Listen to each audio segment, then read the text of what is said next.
Hello. आवाज आ रही है सभी को? आवाज आ रही है सभी को? Okay. Good morning to all. तो लास्ट लेक्चर में हमने क्वेश्चन दिए थे होमवर्क के लिए। दो क्वेश्चन दिए थे, किए सभी ने?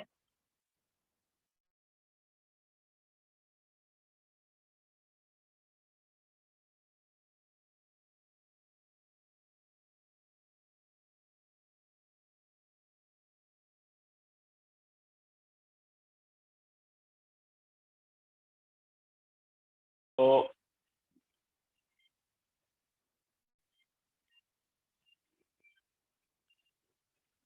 क्वेश्चन नंबर 5 और 6 दोनों दिए थे हमने, फाउंडेशन बिल्डर सब्जेक्टिव का। क्वेश्चन नंबर 5 और 6। तो क्वेश्चन नंबर 5 में देखो क्या है, calculate the maximum work done by system in an irreversible single step adiabatic expansion. Irreversible process है और सिंगल स्टेप है, मतलब एक ही स्टेप में वो हमारे पास फाइनल कंडीशन तक पहुंच गया है। ओके। तो क्या है, 1 मोल ऑफ पॉलीएटॉमिक गैस है जो कि 300 केल्विन पर थी इनिशियली। तो प्रेशर उसका 10 atm टू 1 atm हो गया। तो इनिशियल प्रेशर जो है कितना है, 10 atm। फाइनल प्रेशर जो है 1 atm है। इसके अलावा इनिशियल टेम्परेचर जो है ये 300 केल्विन। फाइनल टेम्परेचर हमें नहीं पता है। ठीक है, तो हमें डब्ल्यू निकालना है। डब्ल्यू के लिए क्या चाहिए, डब्ल्यू इज इक्वल टू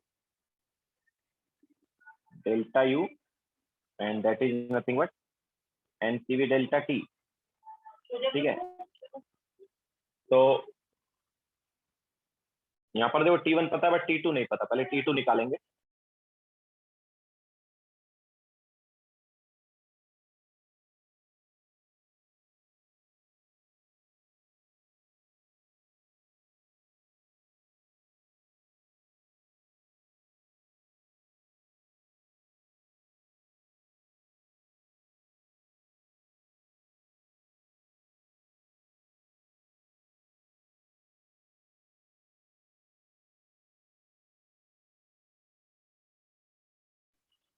तो हमें यहाँ पर T1 पता है, T2 नहीं पता है ना। पहले T2 निकालेंगे। T2 कैसे निकालें, तो हमें पता है ये प्रोसेस जो है,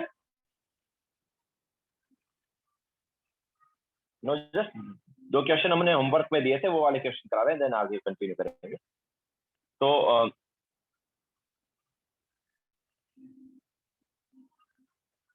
फाइनल टेम्परेचर नहीं पता, कैसे निकालें, तो हमने बताया कि ये कैसा है, इरिवर्सिबल है। तो इरिवर्सिबल में क्या बताया था हमने कि यार डब्ल्यू और डेल्टा यू सेम है ना। तो N C V into T2 minus T1 is equal to minus P external into V2 minus V1, यही बताया था ना। V1 और V2 तो नहीं पता, तो उसको हम क्या करेंगे, in terms of temperature substitute कर देंगे, temperature and pressure. It is N C V T2 minus T1 is equal to minus P external into NR T2 upon P2 minus NR T1 upon T1। ठीक है। अच्छा, CV जो है वो क्या है, कौन सा गैस है, देखो यार यहाँ पर दिया है गामा दिया 1.33 है ना। गामा 1.33 है, मतलब सीवी क्या है, गामा की वैल्यू क्या दी है, इट इज गिवन एज 1.33, ये हम बोल सकते हैं 4/3। तो पॉलीएटॉमिक गैस है ना। पॉलीएटॉमिक गैस का वैसे क्या होता था, सीवी क्या होता था, सीवी होता था 3R है ना। तो यहाँ पर सीवी की जगह में क्या सब्स्टिट्यूट कर सकते हैं, 3R कर। ओके। तो अब देखो आर से आर कैंसिल आउट हो गया और एन से भी एन कैंसिल आउट हो गया। तो लेफ्ट साइड में क्या है, लेफ्ट साइड में आया 3 times of T2 minus 3 times of T1 is equal to, right side में देखो पी एक्सटर्नल अभी क्या होगा।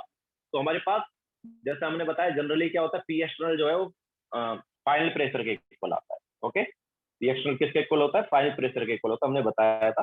क्योंकि 10 atm से 1 atm तक हमारे पास गैस जाएगी। ठीक है, अंदर जो गैस का प्रेशर 10 atm से 1 atm तक हो जाएगा। तो अंदर गैस का प्रेशर जो है, फाइनल प्रेशर जो है वो एक्सटर्नल प्रेशर के इक्वल होना चाहिए।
तो हमने क्या बोला कि जो पी एक्सटर्नल है जनरली वो फाइनल प्रेशर के इक्वल होगा, तो उसको हम P2 लिख सकते हैं, और बाकी एनआर तो कैंसिल आउट हो गया, तो इसको अंदर लेके जाएंगे तो क्या हो गया, it is minus P external, but P external को क्या लिख सकते हैं, P2।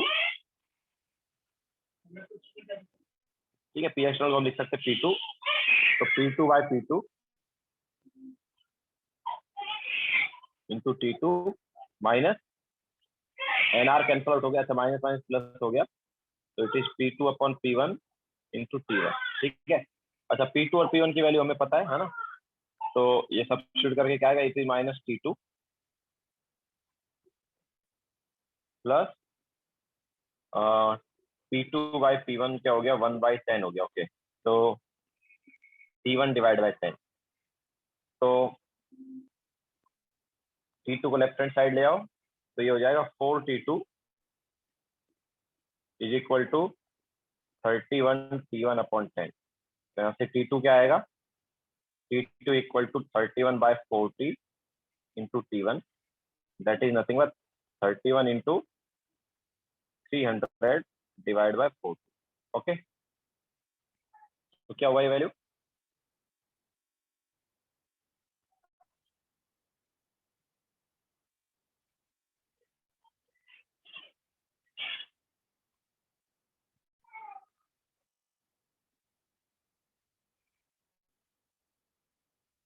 तो ये आ रहा है 232.5।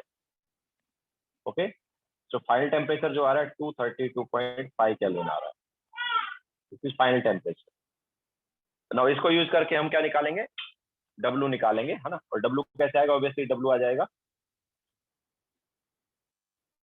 एनसीवी डेल्टा टी से, है ना, डेल्टा टी अभी पता चल गया ना।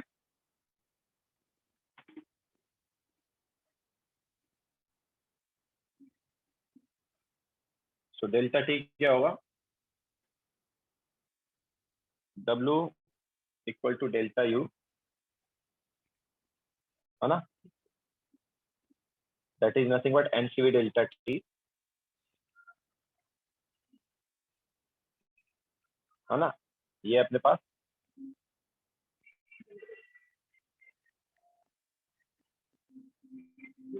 नंबर ऑफ मोल्स कितने हैं,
हो गया।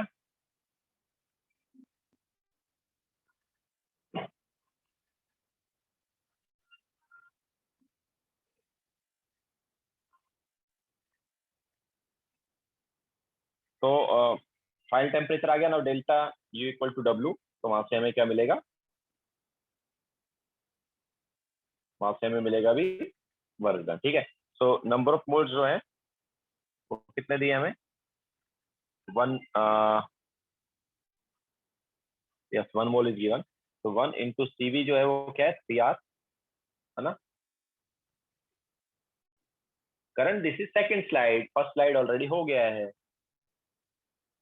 ठीक है, तो this is number of moles is 1, CV is 3R into T2 कितना है, T2 अपने पास आया था 232.5,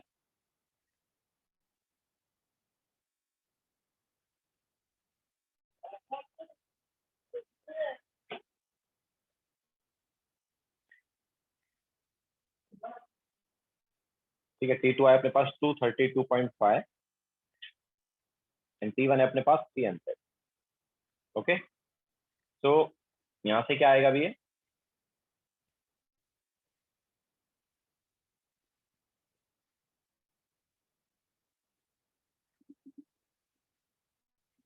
Sir, if the information of quantity is not given in question, we can say and that it will be constant. नहीं Siddharth, number of moles तो हमेशा constant ही रहेंगे process, ठीक है, वो कभी चेंज नहीं होंगे। ओके, सो यहाँ पर क्या आ जाएगा अभी ये, सो 1 into 3, अच्छा जूल के लिए आर को 25/3 ले सकते, दैट इज 8.314, एंड ये हमारे पास क्या आया 232.5। Rajshree, this is second slide, तो ये हमारे पास आ रहा है -67.5।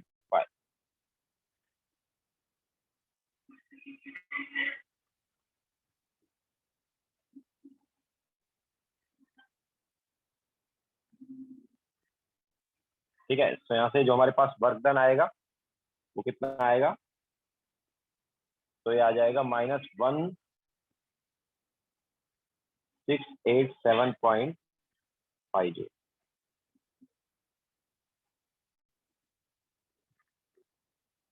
ठीक है, तो ये हमारे पास क्वेश्चन नंबर 5 हो गया। तो यहाँ पर क्या था, यहाँ पर इरिवर्सिबल वाला था, तो जो इरिवर्सिबल में रेज टू गामा वाला फॉर्मूला हम नहीं लगा सकते। ओके, इरिवर्सिबल प्रोसेस जो है इसमें हम रेज टू गामा वाला फॉर्मूला नहीं लगा सकते। हर्षिल एडियाबैटिक एक्सपेंशन दिया इसलिए फॉर्मूला यूज नहीं किया है, this is for irreversible adiabatic. Irreversible adiabatic के लिए यूज किया जाता है। एडियाबैटिक दो टाइप के, एक इरिवर्सिबल एक रिवर्सिबल है। इरिवर्सिबल में ये फॉर्मूला यूज होगा। ओके, तो डेल्टा इक्वल टू डब्ल्यू वाला फॉर्मूला लगा के हम फाइनल टेम्परेचर निकाल लेंगे पहले, और फाइनल टेम्परेचर आ गया देन उसको यूज करके हम क्या करेंगे, work done and delta U दोनों निकाल। ओके, अर्सिल दोनों में ये फॉर्मूला नहीं है भाई, ये फॉर्मूला जो है ये हमने इरिवर्सिबल एडियाबैटिक में ही बताया था, रिवर्सिबल में कब बताया ये, रिवर्सिबल में फॉर्मूला बताया है क्या? अगर तुमने दोनों में लिख दिया है तो तुम्हारी गलती है, तो ऊपर वाला फॉर्मूला लगेगा ना, ये वाला मैं इसकी बात थोड़ी कर रहा हूँ। हमने जो फाइनल टेम्परेचर निकाला है वो इस फॉर्मूले को यूज करके निकाला। डेल्टा इक्वल टू डब्ल्यू तो दोनों के लिए एप्लीकेबल है, लेकिन जो डब्ल्यू है, ये जो डब्ल्यू है ये इरिवर्सिबल के लिए ये रहता है, रिवर्सिबल में ये नहीं होता।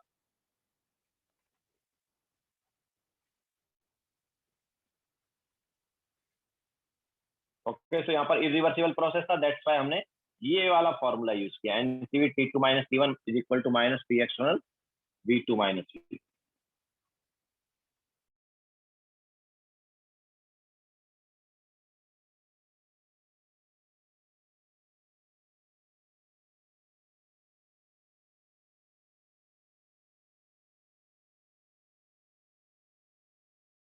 शालिक, दो स्लाइड में, this is first slide and this is second slide, दो ही स्लाइड हुई अभी तक।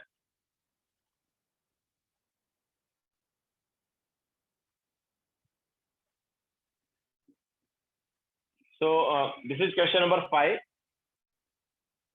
Now question number 6। तो क्वेश्चन नंबर 6 में हमें बोला है कि 1 mole of CO2 gas at 300 Kelvin is expanded under reversible adiabatic condition such that its volume becomes 27 times। तो यहाँ पर रिवर्सिबल प्रोसेस है, लास्ट वाला जो था इरिवर्सिबल था, यहाँ पर रिवर्सिबल प्रोसेस है।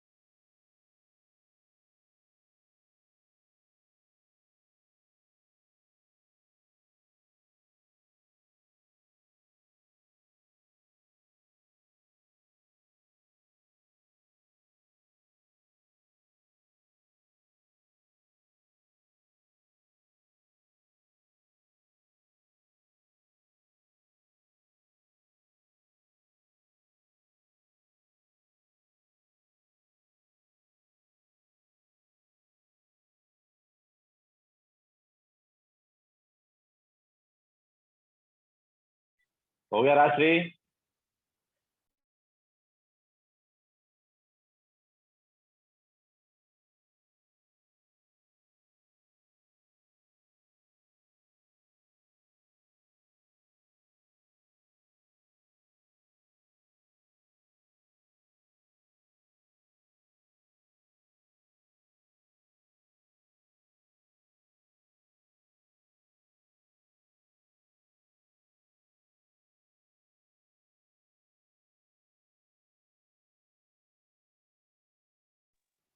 ओके, सो ये हमारे पास था irreversible process. Now reversible, next वाला क्वेश्चन जो है रिवर्सिबल वाला है। तो नेक्स्ट वाला जो क्वेश्चन है वो रिवर्सिबल का है। तो उसमें क्या हो रहा है, उसमें 1 मोल ऑफ CO2 है जो कि 300 केल्विन पर था, is expanded under reversible condition. कैसे? इस टाइप से कि इसका वॉल्यूम जो है वो 27 टाइम्स हो गया। ठीक है, इसका मतलब क्या है कि V2/V1 इज 27। जल्दी लिखो यार, कितना टाइम हो गया है, लेट ज्वाइन मत किया करो फिर इतना, जल्दी लिखो।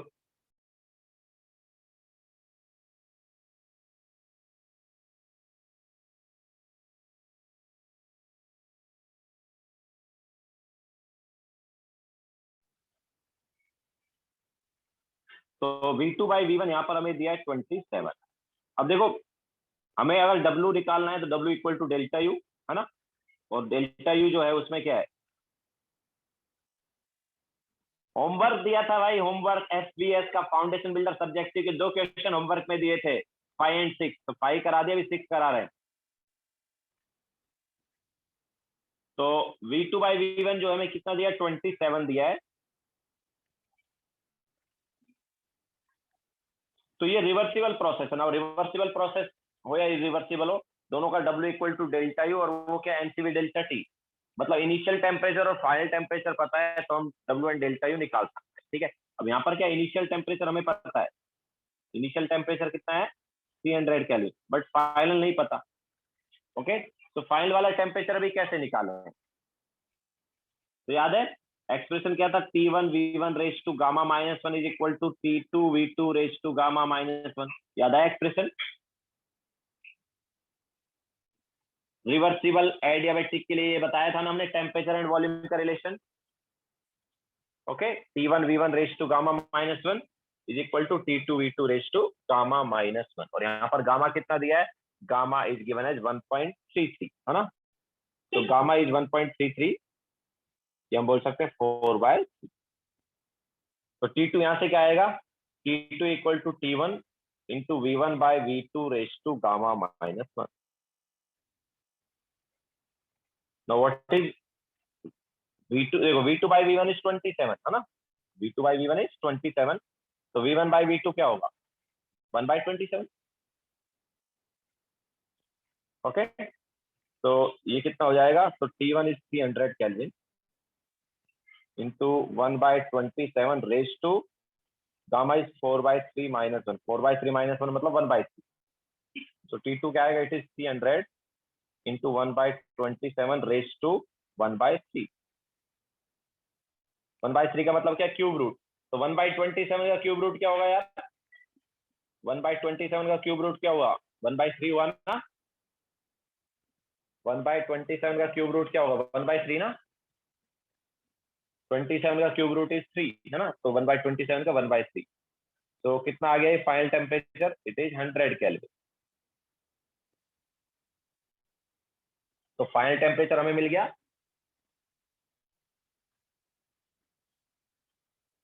ओके, नाउ हो गया बस अभी। W इज इक्वल टू क्या, W निकालना है तो W इज इक्वल टू क्या है, W is equal to delta U. ठीक है, तो डेल्टा यू निकाल लो, वही W हो जाएगा।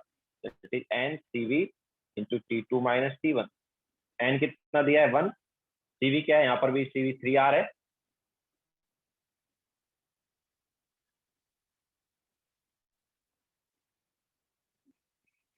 ठीक है, 3R मतलब 25/3, and delta T is 100 minus 300।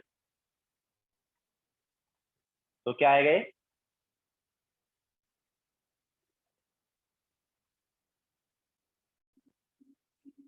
5000 आया ना, -5000 -225।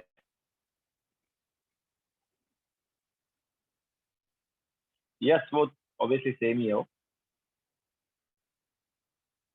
तो ये क्या आ गया, -5000। ओके, क्लियर है।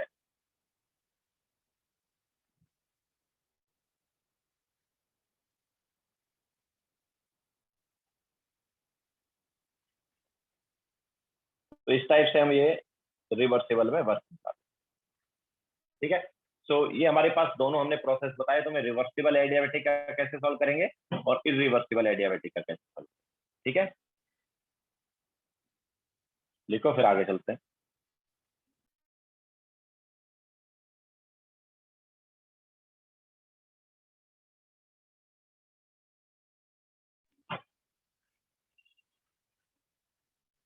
बोलो। सर हमको इरिवर्सिबल में W equal to delta delta U देते हैं, तो रिवर्सिबल में, हाँ, तो हम ऐसा कर सकते हैं ना कि इंटीग्रेशन ऑफ पी प्रोसेस का gas. W equal to delta U ही है, W हाँ इक्वल टू डेल्टा यू है दोनों प्रोसेस का। तो दोनों प्रोसेस में डेल्टा यू अगर तुम्हें मिल गया वही W हो जाएगा, और डेल्टा यू आता है एनसीवी डेल्टा टी से, मतलब T2 माइनस T1 से। तो तुम्हें अगर हाँ दोनों सर। टेम्परेचर पता है देन W आ जाएगा।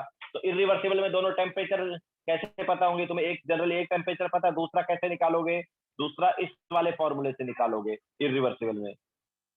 एंड रिवर्सिबल के केस में रेज टू गामा वाला फॉर्मूला लगेगा। तुम्हें क्या दिया उसके अकॉर्डिंग देखो, तो यहाँ पर तुम्हें वॉल्यूम दिया है दो, मतलब दोनों वॉल्यूम का रेशियो दिया है और एक टेम्परेचर दिया, तो दूसरा टेम्परेचर इस फॉर्मूले से आ सकता है, रेज टू गामा वाला फॉर्मूला लगेगा। सर वो पता है, मैं बोल रहा हूँ कि हम लोग W की जगह फिर अगर हमको प्रेशर दिया था वॉल्यूम के फंक्शन से, तो हम लोग integration of P gas dV करके इक्वल टू डेल्टा यू कर सकते हैं ना। हाँ, दिया हो तो, और फिर डायरेक्ट फाइंड कर सकते हैं ना अपन। नहीं फिर क्या फाइंड करना हो, तो डब्ल्यू को अगर प्रेशर और वॉल्यूम का फंक्शन पता होता तो डायरेक्ट इंटीग्रेट करके आ ही जाता। हाँ, पर जनरली टेम्परेचर वैसा नहीं टेम्परेचर होता, पता है हमको सर, ऐसा। फिर टेम्परेचर की जरूरत ही नहीं होगी, क्योंकि तुम्हें प्रेशर वॉल्यूम का फंक्शन में पता है, इंटीग्रेट करके आंसर आ जाएगा। तो सर मतलब हमको वो W इंटीग्रेट करके आएगा ना, फिर डेल्टा यू तो NCV T2 माइनस T1 ही रहेगा, हाँ, तो राइट? सेम आएगी ना वैल्यू, लेकिन वही रहेगा, लेकिन वैल्यू सेम आएगी। अच्छा, ओके सर, सब्स्टिट्यूट कर देंगे, ओके सर।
हो गया सबका?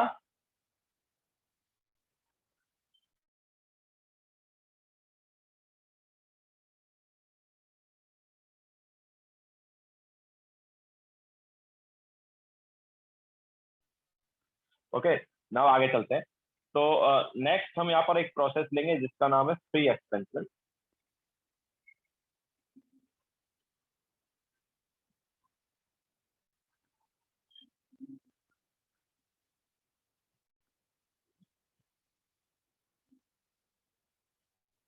जिसे हम एक्सपेंशन अगेंस्ट वैक्यूम भी बोल सकते हैं, फ्री एक्सपेंशन या एक्सपेंशन अगेंस्ट वैक्यूम।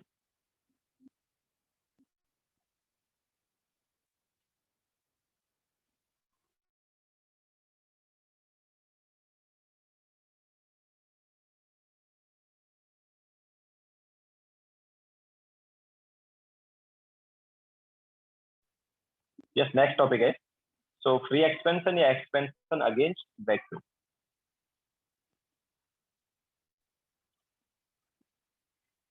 तो देखो, फ्री एक्सपेंशन में याद रखना, जो एक्सटर्नल प्रेशर, जैसे हमने बताया एक्सपेंशन अगेंस्ट वैक्यूम है, तो यहाँ पर जो एक्सटर्नल वाला प्रेशर है वो वैक्यूम वाला है, मतलब कि जीरो प्रेशर। ठीक है, एक्सटर्नल प्रेशर जो है वो क्या है, जीरो। तो अगर एक्सटर्नल प्रेशर जीरो है तो डब्ल्यू क्या होगा यार, डब्ल्यू क्या होगा, पी एक्सटर्नल जीरो है तो ऑब्वियसली जीरो हो जाएगा ना, है कि नहीं। अगर एक्सटर्नल प्रेशर ही जीरो है तो डब्ल्यू क्या हो जाएगा, जीरो हो जाएगा। ओके, तो फ्री एक्सपेंशन या एक्सपेंशन अगेंस्ट वैक्यूम में वर्क जीरो रहता है।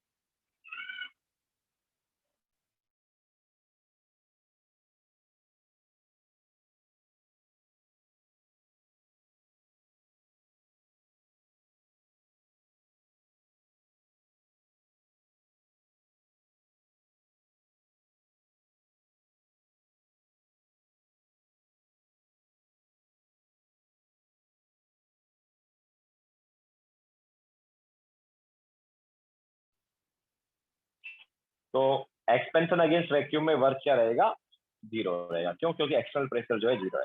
अब देखो, अगर आइसोथर्मल फ्री एक्सपेंशन है हमारे पास, क्या है, आइसोथर्मल फ्री एक्सपेंशन है, तो आइसोथर्मल फ्री एक्सपेंशन हुआ तो क्या हुआ, ऑब्वियसली डब्ल्यू तो जीरो है ही, बट आइसोथर्मल है तो क्या जीरो होगा बताओ। अगर आइसोथर्मल फ्री एक्सपेंशन है तो अभी टेम्परेचर भी चेंज नहीं होगा ना, है कि नहीं। आइसोथर्मल फ्री एक्सपेंशन है तो टेम्परेचर भी चेंज नहीं होगा, तो डेल्टा टी क्या रहेगा, जीरो रहेगा। तो डेल्टा टी जीरो रहेगा तो delta U and delta S दोनों जीरो रहेंगे, है कि नहीं। ठीक है, डेल्टा एंड डेल्टा एस दोनों जीरो होंगे। अब देखो, डब्ल्यू जीरो है, डेल्टा यू भी जीरो है, तो क्यू क्या आएगा यार, डेल्टा यू इक्वल टू होता है क्यू प्लस डब्ल्यू। तो यहां से हम देख सकते हैं कि डब्ल्यू जीरो है ना, क्योंकि फ्री एक्सपेंशन है, और डेल्टा यू जीरो क्योंकि आइसोथर्मल है, तो यहां से क्यू भी जीरो आ गया ना यार। ओके, क्यू जीरो आ गया मतलब नो हीट ट्रांसफर। तो अगर क्यू जीरो आ गया तो कौन सा प्रोसेस हुआ यार बताओ, एडियाबैटिक हो गया ना ये तो isothermal free expansion is adiabatic also. Okay, isothermal free expansion है तो एडियाबैटिक भी हो जाएगा। क्यों, क्योंकि क्यू जो है वो जीरो आ रहा है। ओके, तो आइसोथर्मल फ्री एक्सपेंशन में सारी चीजें जीरो है, डब्ल्यू जीरो है, डेल्टा यू जीरो है, डेल्टा एस जीरो है, क्यू जीरो है, सब जीरो होंगे। ओके, तो isothermal free expansion is, isothermal free expansion is what, adiabatic also. Okay,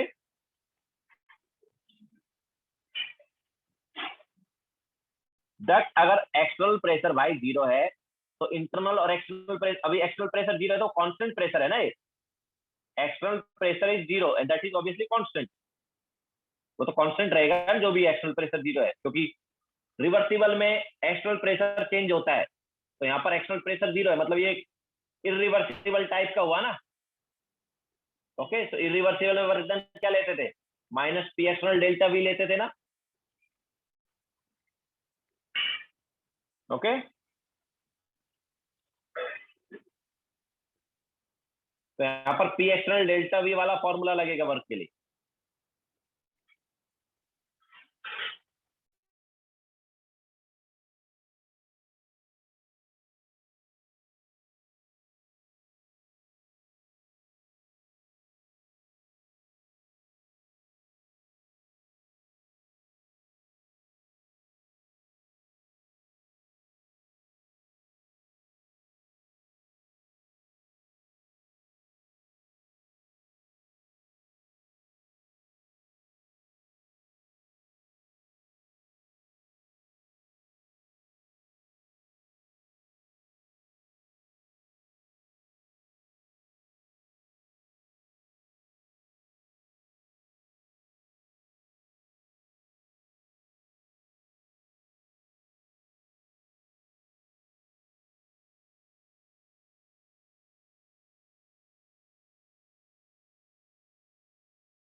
बोलो। सर रिवर्सिबल हो ही नहीं सकता यहाँ पे फिर। ऑब्वियसली क्यों? क्योंकि एक्सटर्नल प्रेशर तो कांस्टेंट है ना भाई। जब एक्सटर्नल प्रेशर कांस्टेंट होता है दैट मींस इरिवर्सिबल प्रोसेस है। अच्छा, free expansion is always a irreversible process, वैसे बोल सकते हैं। यस। Okay sir.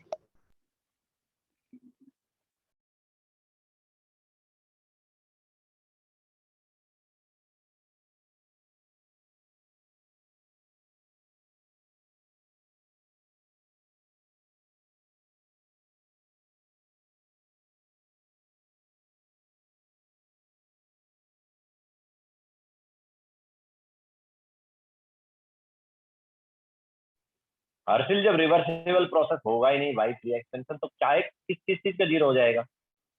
हमने अभी अभी बताया कि free expansion is irreversible only.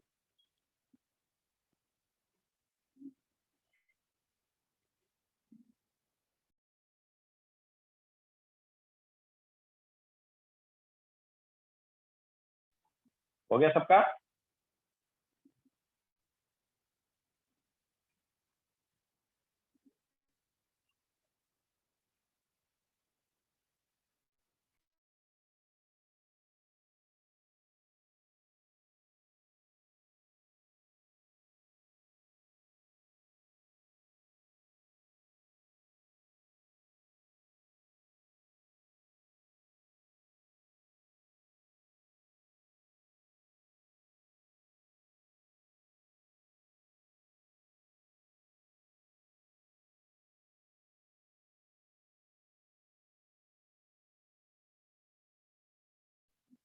That's जब Q इक्वल टू 0 आ गया, तो क्योंकि 0 किसके लिए आता है? एडियाबेटिक के लिए आता है ना। लास्ट वाले स्टेप में Q0 आ गया ना, Q0 मतलब एडियाबेटिक भी हो गया है। तो isothermal free expansion is adiabatic also.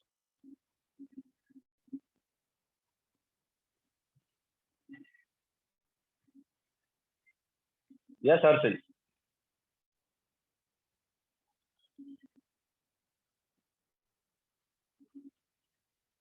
Okay, तो ये हमारे पास हमने डिफरेंट टाइप के प्रोसेस किए। नाउ देखो, हमने मोलार हीट कैपेसिटी निकाला था दो दो प्रोसेस का, याद है? एक सीपी का और एक मतलब एक सीपी था एक सीवी था। तो molar heat capacity of isothermal process क्या होगा बताओ?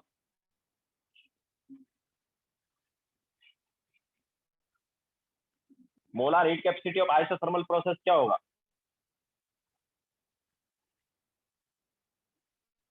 हमने देखो molar heat capacity at constant pressure निकाल लिया था एंड एट कांस्टेंट वॉल्यूम निकाल लिया था, मतलब आइसोबारिक और आइसोकोरिक प्रोसेस के लिए मोलार हीट कैपेसिटी निकाल लिया था। Now molar heat capacity for isothermal process क्या होगा? मतलब कांस्टेंट टेम्परेचर पर क्या होगा?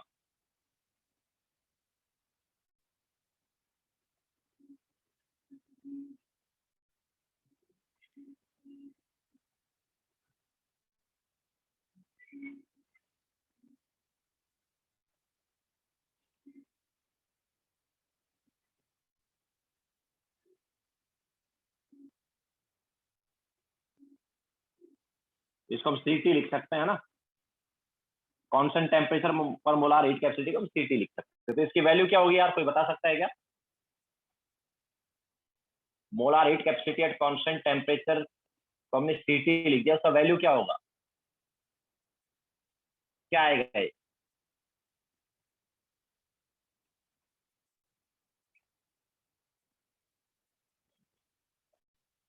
देखो, मोलार हीट कैपेसिटी जो है, याद है Q जो है वो क्या होता था? Q was n C process delta T.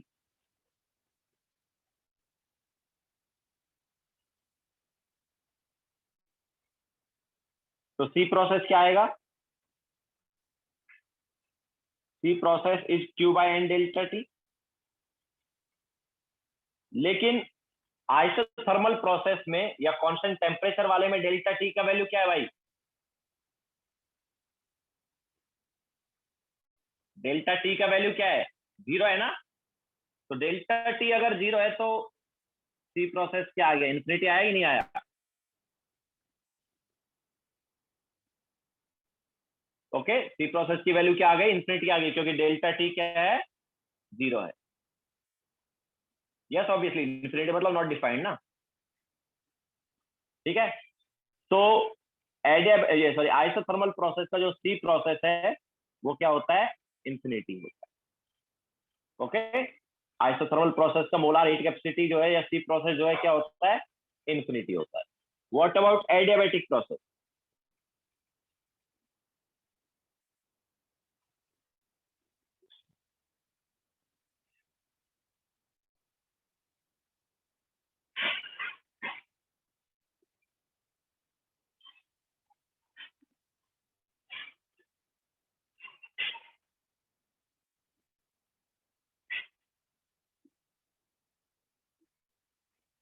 Adiabatic process का क्या होगा,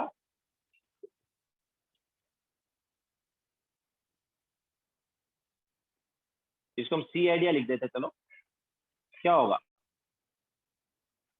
तो देखो सी प्रोसेस क्या बताया हमने, सी प्रोसेस हमने बताया है Q by n delta T ना। तो एडियाबैटिक के लिए देखो डेल्टा टी तो कुछ ना कुछ रहता है, बट क्यू क्या रहता है एडियाबैटिक का, 0 रहता है कि नहीं रहता, बताओ। एडियाबैटिक का क्यू का वैल्यू क्या रहता है, 0 ना। ओके, तो सी प्रोसेस क्या आएगा, सी प्रोसेस 0 आ जाएगा।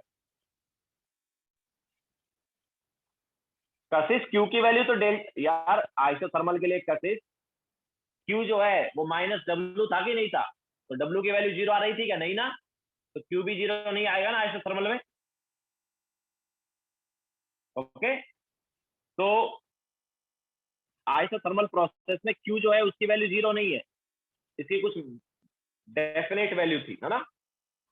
लेकिन डेल्टा टी जो है वो 0 है, दैट्स व्हाई वैल्यू क्या होगा, इन्फिनिटी। लेकिन एडियाबैटिक में अगर हम देखें तो एडियाबैटिक में क्या है, एडियाबैटिक में टेम्परेचर चेंज होता है, जैसे अभी हमने 2 क्वेश्चन किए वहां पर हम देख रहे हैं कि टेम्परेचर चेंज हो रहा है, ठीक है, मतलब नीचे वाली कुछ ना कुछ वैल्यू आएगी, लेकिन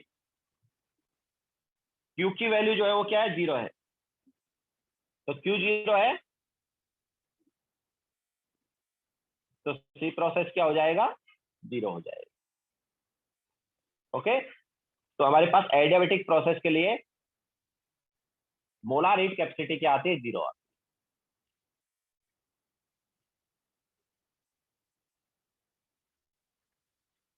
है। ओके, तो हमने 2 अलग अलग प्रोसेस का मोलार हीट कैपेसिटी भी निकाल।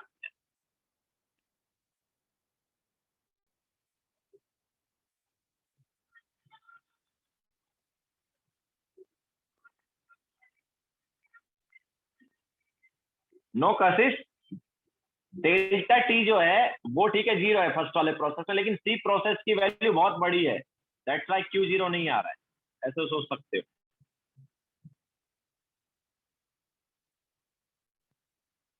वेदांत सेकंड वाले केस में डेल्टा टी 0 थोड़ी है भाई,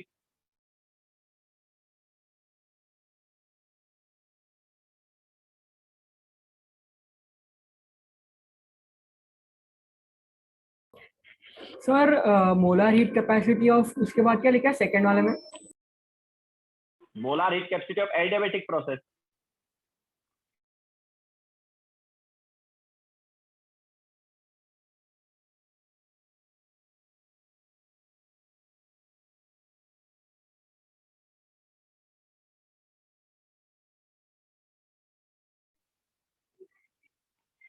एडियाबैटिक, एडियाबैटिक का स्पेलिंग नहीं पता, इतनी टाइम से यूज कर रहे हैं, ADIABATIC, एडियाबैटिक।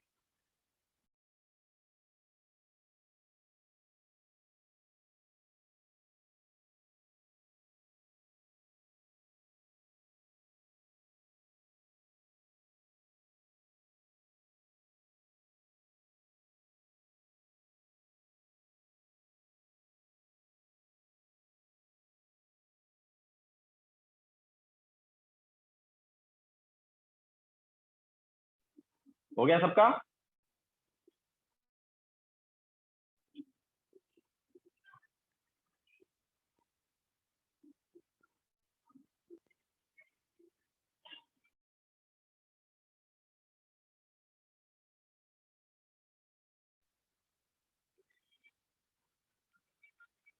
बोलो।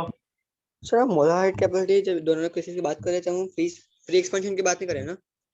अरे अभी तूने जब मैसेज किया तो मैंने क्या बताया, यस सर, ये बोला कि नहीं बोला, इसका मतलब क्या है? तूने क्वेश्चन किया तो मैंने तुझे रिप्लाई किया था। तो सर उसमें अपन मतलब अगर नहीं करते, अगर we are talking about isothermal and adiabatic. कहीं पे फ्री एक्सपेंशन मैंने लिखा है? नहीं ना।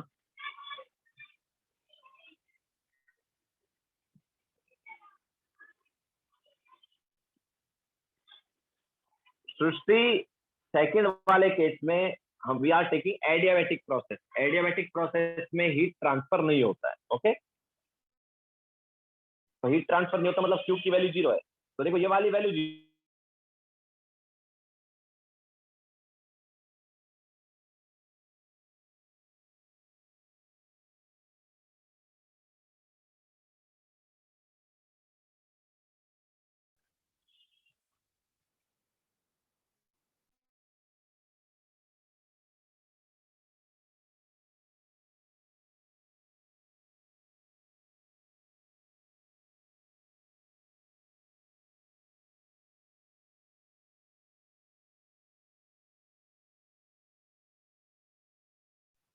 हो गया सबका।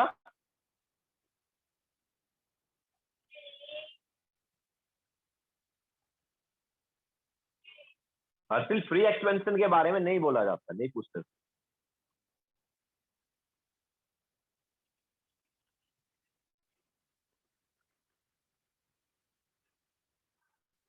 फ्री एक्सपेंशन का नहीं पूछेंगे। अगर तुमसे आइसोथर्मल फ्री एक्सपेंशन पूछते हैं तो वो एडियाबैटिक भी हो गया। तो वहां पर तो क्यू भी 0 है, डेल्टा टी भी 0 है। और तुमसे आइसोथर्मल फ्री एक्सपेंशन पूछ रहे हैं, दैट इज एडियाबैटिक ऑल्सो, मतलब वहां पर क्यू भी 0 आ रहा है। तो सी प्रोसेस क्या होगा? 0/0। तो 0/0 का तो कोई मीनिंग ही नहीं है।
हो गया आदेश?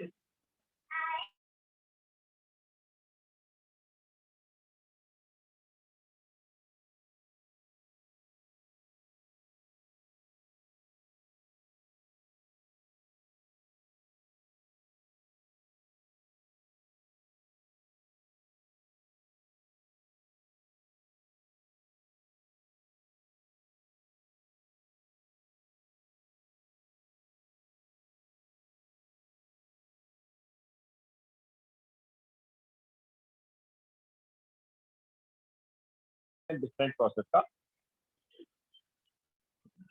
तो ग्राफिकल रिप्रेजेंटेशन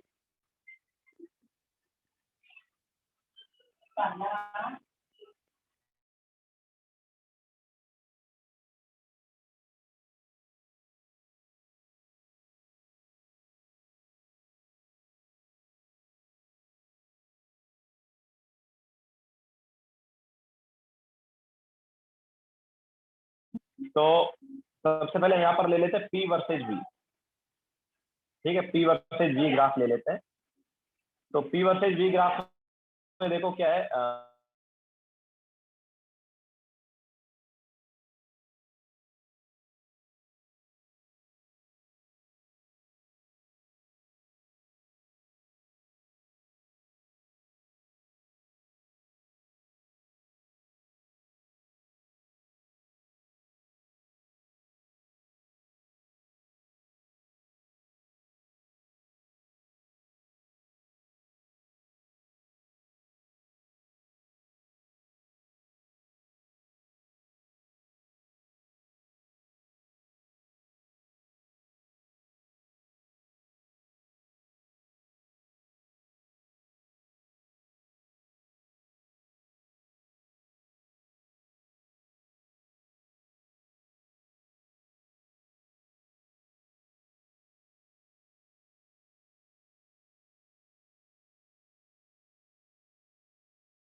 हेलो, आवाज आ रही सभी को?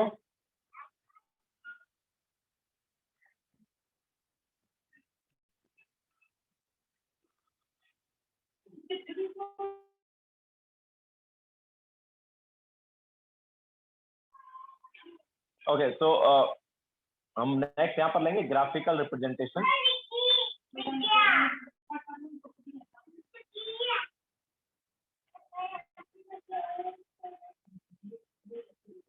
Of different process.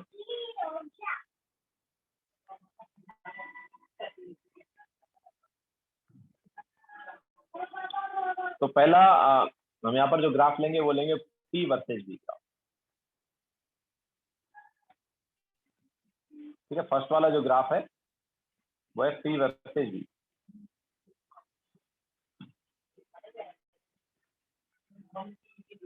तो P वर्सेज V में हम पहले आइसोकोरिक प्रोसेस ले लेते हैं। आइसोकोरिक में बताओ क्या होता है? आइसोकोरिक में क्या होता है?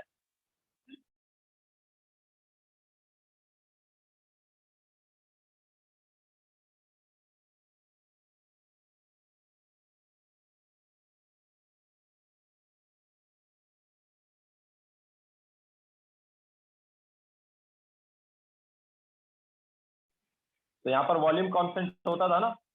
तो अगर वॉल्यूम कांस्टेंट की बात करेंगे तो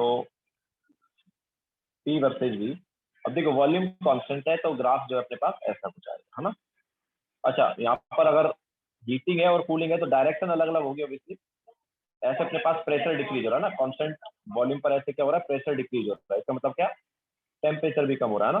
तो इसको हम बोल सकते हैं कूलिंग के टाइम ऐसा ग्राफ आ रहा होगा। और हीटिंग के टाइम ऐसा आ रहा होगा, बिकॉज हीटिंग के टाइम का टेम्परेचर बढ़ रहा है तो प्रेशर भी बढ़ रहा होगा।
हेलो, आवाज आ रही है सभी को?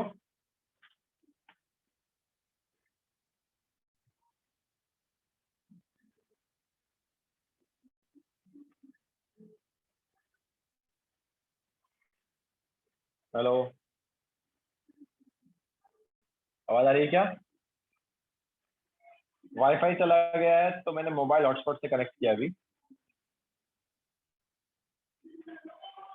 तो हम बात कर रहे थे ग्राफिकल रिप्रेजेंटेशन की।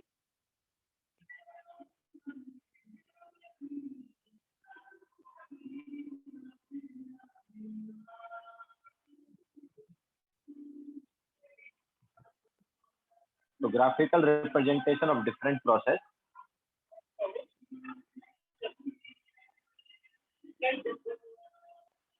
तो इसमें हम फर्स्ट वाला लिए थे पी वर्सेज वी।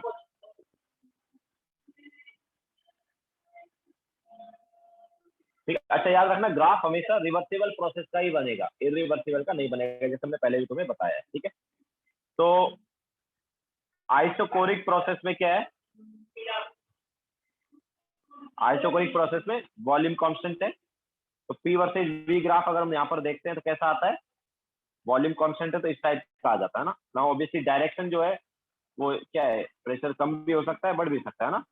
तो अगर हम बोलते हैं कि ये इस टाइप से डायरेक्शन है तो ये किसका डायरेक्शन हो गया, ये कूलिंग वाला हो गया। क्यों, क्योंकि प्रेशर डिक्रीज हो रहा है तो टेम्परेचर भी डिक्रीज हो रहा है, और अगर डायरेक्शन ऐसे है तो प्रेशर बढ़ रहा है मतलब टेम्परेचर भी बढ़ रहा है। तो ये हीटिंग वाला ग्राफ हो गया, ठीक है। तो हीटिंग एंड कूलिंग के लिए है ये हमारे पास डायरेक्शन। नाउ ये आइसोकोरिक हुआ, आइसोबारिक का कैसे ग्राफ आएगा यार। तो आइसोबारिक में क्या है, प्रेशर कांस्टेंट होता है ना। आइसोबारिक में क्या होता है, प्रेशर कांस्टेंट होता है। तो P वर्सेज V ग्राफ कैसा आएगा, कुछ इस टाइप का आएगा, प्रेशर कांस्टेंट है ना। तो अब यहाँ पर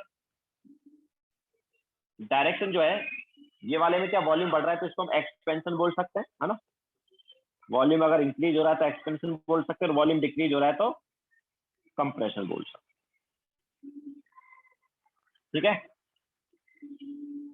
तो ये हमने आइसोबारिक और आइसोकोरिक का बताया।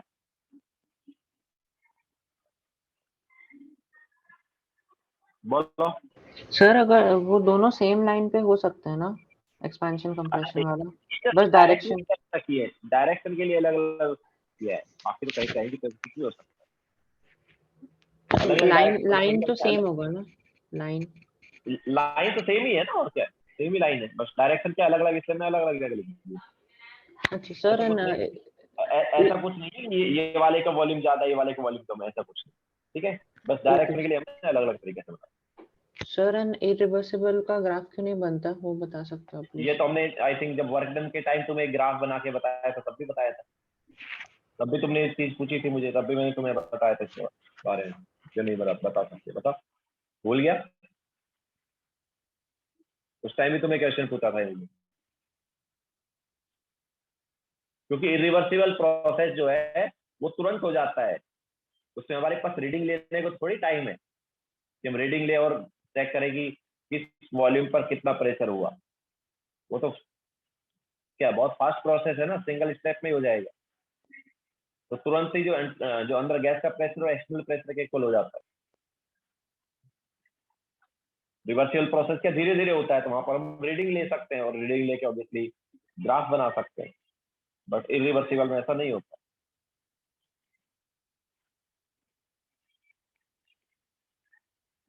हो गया सबका।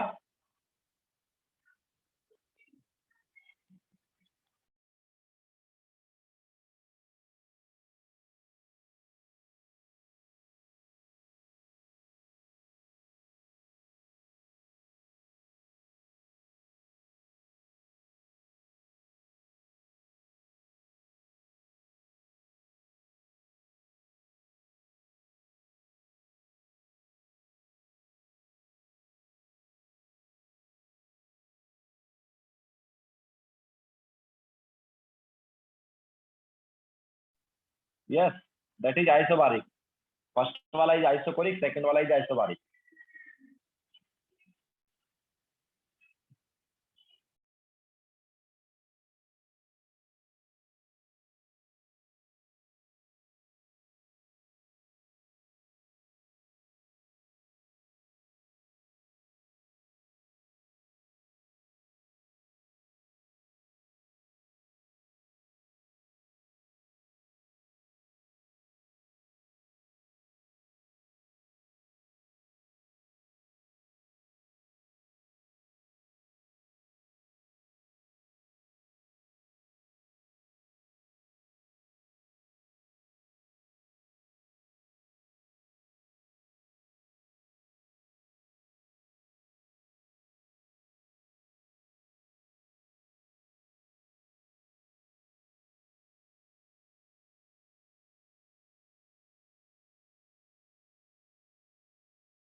हो गया सभी का।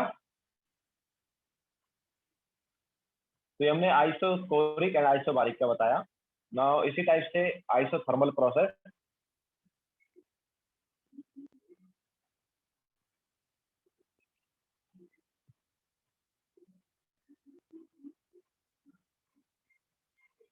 तो आइसोथर्मल में क्या होता है यार, पी वर्सेज वी ग्राफ कैसे बनेगा आइसोथर्मल में? तो वहां पर यार क्या होता है, वहां पर P V equal to constant होता है, हम बोल सकते हैं P is inversely proportional to 1/v, है ना।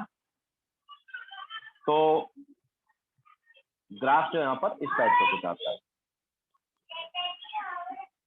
ठीक है, इस टाइप का ग्राफ आता है। ऑब्वियसली एक्सपेंशन और कंप्रेशन के लिए हम डायरेक्शन अलग अलग बता सकते हैं। मैं बोलता हूँ कि ये अपने पास वॉल्यूम बढ़ रहा है तो एक्सपेंशन हो गया, एक्सपेंशन का ऐसा कुछ होगा, और कंप्रेशन का डायरेक्शन ये वाला हो गया, ठीक है। इसके अलावा एडियाबैटिक का जो ग्राफ है वो भी कुछ ऐसा ही होता है।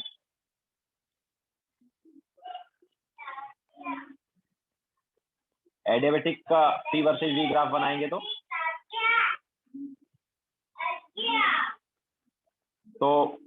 एडियाबैटिक में पी और वी में क्या रिलेशन बताया हमने, याद है? P V raise to gamma equal to constant था ना, P1 V1 raise to gamma equal to P2 V2 raise to gamma. तो P क्या आएगा, P अपने पास हो गया inversely proportional to 1/v raise to gamma, और गामा की वैल्यू 1 से बड़ा है।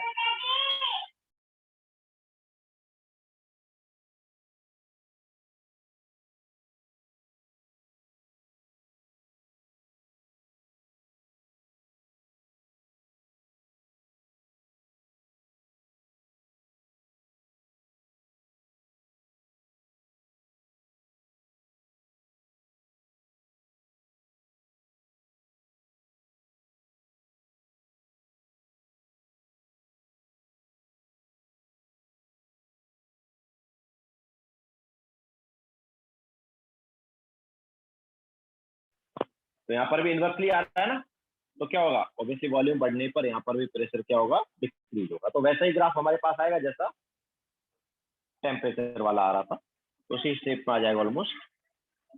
तो ये अपने पास एक्सपेंशन का हो गया, और ये कंप्रेशन का हो गया,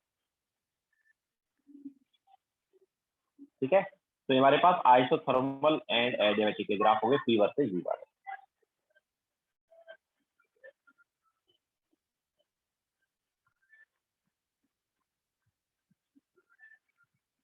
बोलो। Sir, in adiabatic, T is in constant, right? Yes, T is not constant.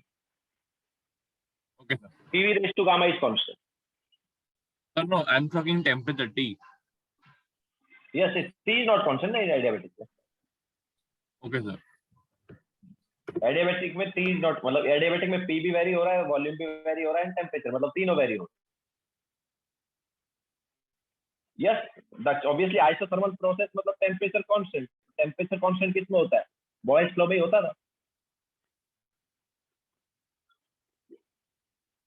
Boils flow जो है उसमें temperature and number of moles constant होते थे, तो PV इक्वल टू कांस्टेंट आता था।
नो अर्सिल, बट वो तो तुम ऐसे आइडेंटिफाई कर ही सकते हो, वॉल्यूम बढ़ रहा था एक्सपेंशन, वॉल्यूम कम हो रहा था कंप्रेशन। दस ये PV raise to gamma adiabatic का इक्वेशन है ना, P1 V1 raise to gamma equal to P2 V2 raise to gamma होता था, means PV raise to gamma is constant, तो P इज इनवर्सली प्रोपोर्शनल हो गया V रेस टू गामा के।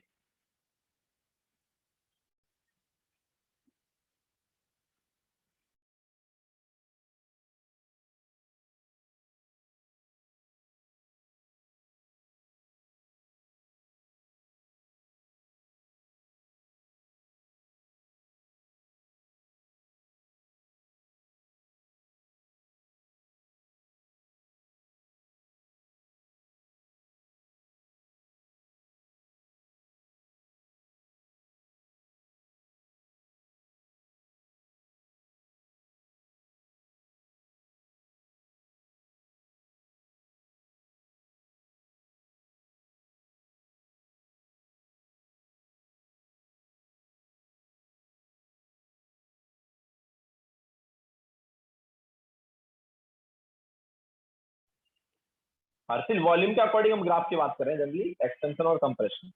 बाकी टेम्परेचर अगर चेंज है तो तुम बोल सकते हो उस हिसाब से।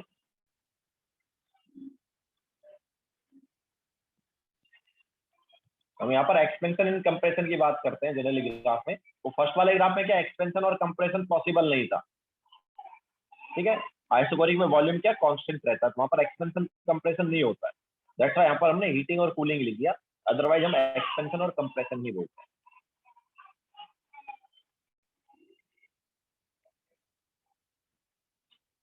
नाउ अब देखो एक्चुअल में एडियाबैटिक और आइसोथर्मल का जो ग्राफ है एक जैसा है, बट एक्चुअल में ऊपर नीचे होते हैं ग्राफ, सेम उस पर नहीं होंगे।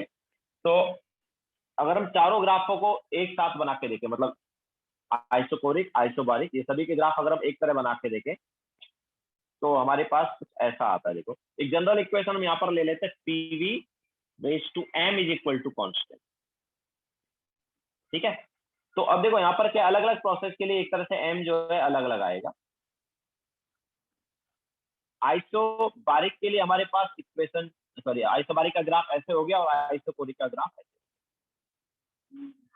तो आइसोबारिक जो है इसके लिए एम की जो वैल्यू है ये 0 है। आइसोबारिक के लिए एम की वैल्यू क्या है 0, क्योंकि देखो v रेज टू 0 करोगे तो v रेज टू 0 इज 1, तो v रेज टू 0 1 हो गया, तो p क्या आ गया कांस्टेंट आ गया, है ना। तो pv raise to m equal to constant एक जनरल इक्वेशन मैंने लिख दी है। तो इसमें m की वैल्यू अलग अलग प्रोसेस के लिए अलग अलग है। आइसोबारिक के लिए m की वैल्यू 0 है एंड आइसोकोरिक के लिए m की वैल्यू अगर तुम देखोगे तो ये आएगा। इसके अलावा अगर हम बात करेंगे आइसोथर्मल प्रोसेस की, तो फॉर आइसोथर्मल क्या होता है, for isothermal PV is equal to constant होता है ना।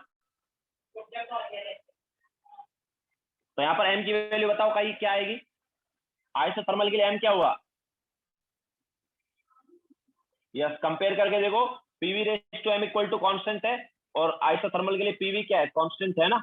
तो v की पावर में क्या है, v की पावर में 1 आ गया, मतलब m की वैल्यू क्या हो गई 1 होगी, ठीक है। इसके अलावा एडियाबैटिक के लिए क्या होगा m, फॉर एडियाबैटिक क्या था इक्वेशन, तो for adiabatic process pv raise to m, sorry pv raise to gamma is constant, यही है ना एडियाबैटिक के लिए। तो यहाँ पर m क्या आया, m आ गया अपने पास गामा, और ऑब्वियसली गामा की वैल्यू ग्रेटर देन 1 होती है कि नहीं, गामा की वैल्यू क्या आती है ग्रेटर देन 1 आती है, ओके। इंफिनिटी कैसे आएगा, इंफिनिटी के लिए तुम ऐसे सोचो कि अपने पास pv raise to m is equal to some constant है ना हमें क्या चाहिए वॉल्यूम कांस्टेंट चाहिए ना। तो v raise to m is equal to k by p लिख दो पहले, एंड देन इसका क्यूब रूट लेके देखो, क्यूब रूट नहीं m थ्रू, या m को राइट हैंड साइड ले जाओ, तो इसको क्या लिख सकते हो, ऐसे लिख सकते हो ना। अब m की वैल्यू अगर इंफिनिटी लोगे तो क्या आएगा, चलो ऐसे ना लेके इसको इधर ही देख लो,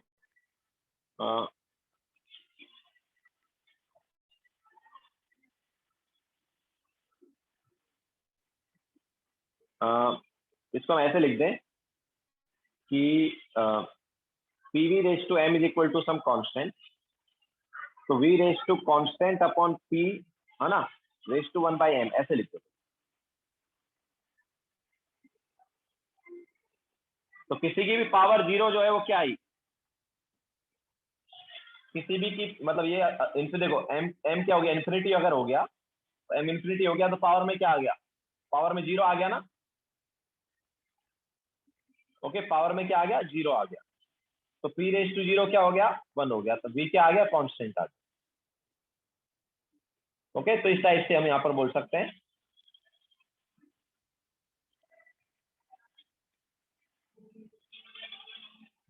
सोनक यार कंपेयर करो ना भाई, कंपेयर करो, ये इक्वेशन होती है आइसोथर्मल के लिए, ये इक्वेशन किसके लिए आइसोथर्मल के लिए, इन दोनों इक्वेशन को कंपेयर करो, m क्या आएगा, दोनों इक्वेशन को कंपेयर करके देखो ना m क्या आएगा।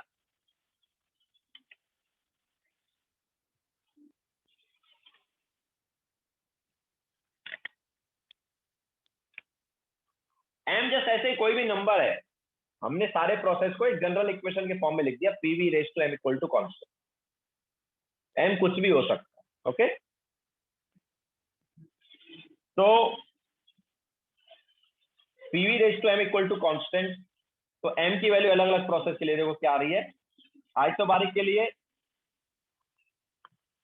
m इक्वल टू 0 आया, आइसोकोरिक के लिए m इंफिनिटी आया, आइसोथर्मल के लिए m1 आया, और एडियाबैटिक के लिए m की वैल्यू क्या आई, गामा आई, जो कि ग्रेटर देन 1 है। तो देखो क्या है, जैसे जैसे m बढ़ता है ना, तो ये जो ग्राफ है नीचे की साइड शिफ्ट होता जाता है। देखो पैरेलल जब है तो m 0 है, और ये जब वर्टिकल अगर हो गया, ठीक है, जब ये हॉरिजॉन्टल ग्राफ था तो m 0 था, वर्टिकल हो गया तो m इंफिनिटी आया, तो m की वैल्यू यहाँ पर क्या हो रही है, बढ़ रही है। तो एक्चुअल में ये आइसोथर्मल का है और ये एडियाबैटिक का है। क्यों? क्योंकि आइसोथर्मल के लिए m क्या है, इसके लिए m हो गया 1, और ये हमारे पास है एडियाबैटिक का, इसके लिए m क्या है, गामा, जो कि ग्रेटर है। ठीक है, तो इस टाइप से आइसोथर्मल और एडियाबैटिक में अगर तुम कंपेयर करोगे तो एडियाबैटिक का ग्राफ नीचे रहता है और आइसोथर्मल का ऊपर होता है। ठीक है, तो यहाँ से तुम देख सकते हो जैसे जैसे हम नीचे आएंगे ना, ठीक है, m की वैल्यू जैसे जैसे बढ़ेगी ग्राफ नीचे की साइड शिफ्ट होता जाएगा। m 0 है तो पैरेलल है, m की वैल्यू 1 हुई तो थोड़ा नीचे आ गया, m की वैल्यू गामा हुई जो कि ग्रेटर देन 1 है। ठीक है, तो m की वैल्यू 0 के लिए ये, m की वैल्यू 1 के लिए ये, m की वैल्यू ग्रेटर देन 1 के लिए ये, और m जब इन्फिनिटी हुआ तो ग्राफ ये आ गया। ओके, तो इस टाइप से हम ये चारों प्रोसेस का ग्राफ यहाँ पर एक साथ कंपेयर कर सकते हैं। ओके, p वर्सेज v जो है parallel to X axis isobaric के लिए, आइसोकोरिक के लिए पैरेलल टू वाई एक्सिस। इसके अलावा आइसोथर्मल और एडियाबैटिक के लिए इसी टाइप का आएगा, लेकिन उन दोनों में जब कंपेयर करेंगे तो एडियाबैटिक का ग्राफ नीचे रहता है और आइसोथर्मल का ग्राफ ऊपर रहता है। ठीक है, तो इस टाइप से तुम याद रख सकते हो कि आइसोथर्मल जो है उसका ग्राफ जो है वो ऊपर रहेगा और एडियाबैटिक का ग्राफ क्या रहेगा, नीचे।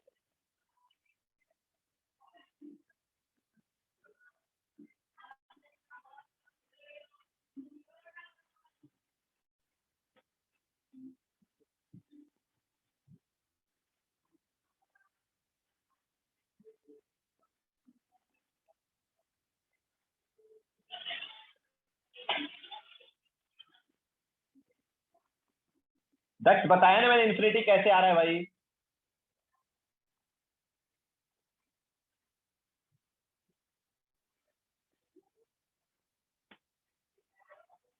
pv raise to m, okay, now यहां से v रेज टू m क्या हुआ, this is some constant by p, ऐसे लिख सकते हो, या इसका m, अब इसको अगर राइट हैंड साइड अगर तुम लेके जाते हो तो क्या आ जाएगा, ऐसा कुछ आ जाएगा ना। तो अगर m की वैल्यू इन्फिनिटी सब्स्टिट्यूट करोगे तो पावर में क्या आएगा, 0 आएगा ना, 1 बाय इन्फिनिटी 0, तो नीचे वाली वैल्यू 1 हो गई, p raise to 0 is 1। Okay, तो यहाँ पर v की वैल्यू क्या आ जाएगी, कुछ कांस्टेंट वैल्यू आ जाएगी। तो वॉल्यूम कांस्टेंट ही तो होता है आइसोकोरिक के लिए, आइसोकोरिक के लिए वॉल्यूम की वैल्यू क्या रहती है, कांस्टेंट रहती है। तो pv raise to m equal to, हाँ तो दक्ष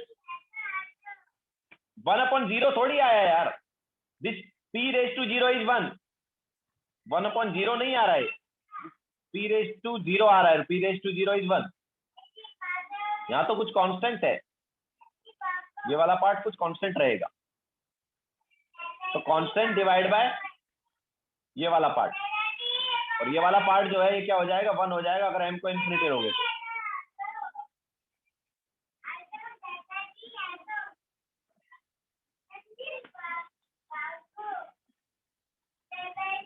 हाँ तो दट 1 बाय इन्फिनिटी को विल ऑलवेज टेक 0 यार, 1 बाय इन्फिनिटी को हम 0 ही लेते हैं।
हो गया सबका?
हो गया सबका?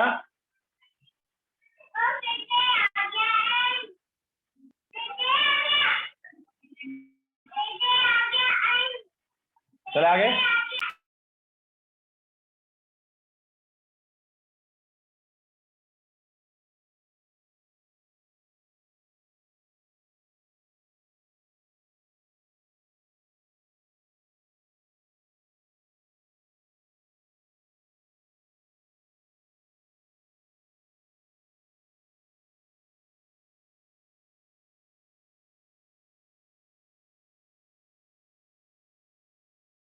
तो ये हमारे पास था P वर्सेज V वाला ग्राफ।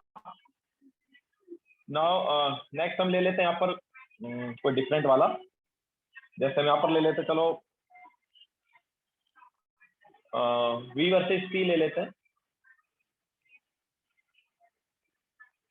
तो V वर्सेज P, अब एक ही उसमें बना लेते हैं आप सभी को। तो देखो V वर्सेज P ग्राफ की अगर हम बात करें तो आइसोकोरिक क्या है? आइसोकोरिक में वॉल्यूम कांस्टेंट है ना, तो ग्राफ कुछ ऐसा आ जाएगा ना आइसोकोरिक वाले केस में, parallel to X axis. Isothermal है तो टेम्परेचर कांस्टेंट है, तो डायरेक्शन कुछ भी हो सकता है, इससे हम डायरेक्शन बनाते ही नहीं है। चलो डायरेक्शन नहीं बनाते, वो डिपेंड करेगा कैसा दिया गया, ठीक है। अच्छा, नाउ आइसोथर्मल है तो टेम्परेचर कांस्टेंट है, ठीक है। इसके अलावा आइसोबारिक का कैसा होगा बताओ? आइसोबारिक में क्या होता है? और आइसोबारिक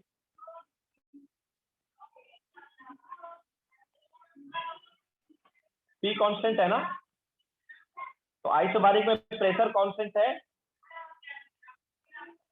तो यार volume is directly proportional to temperature, होगा कि नहीं होगा?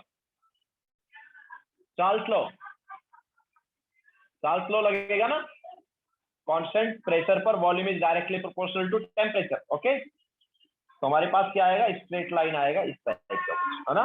तो this is for isobaric. Now isobaric हो गया, आइसोकोरिक हो गया, आइसोथर्मल हो गया। एडियाबैटिक का कैसा हो गया? तो एडियाबैटिक के लिए यार हमें वो रिलेशन देखना पड़ेगा रेज टू गामा वाला, है ना। वॉल्यूम और टेम्परेचर का क्या रिलेशन था? एडियाबैटिक के लिए क्या रिलेशन था? फॉर एडियाबैटिक क्या था? TV raise to gamma -1 is equal to constant, यही था ना, है ना। TV raise to gamma minus one is constant. तो यहाँ से v जो है वो कैसे चेंज होगा, ठीक है, कांस्टेंट को कुछ k ले लेते हैं, चलो। तो यहाँ से v raise to gamma minus one क्या हो गया, k बाय v हो गया, सॉरी k बाय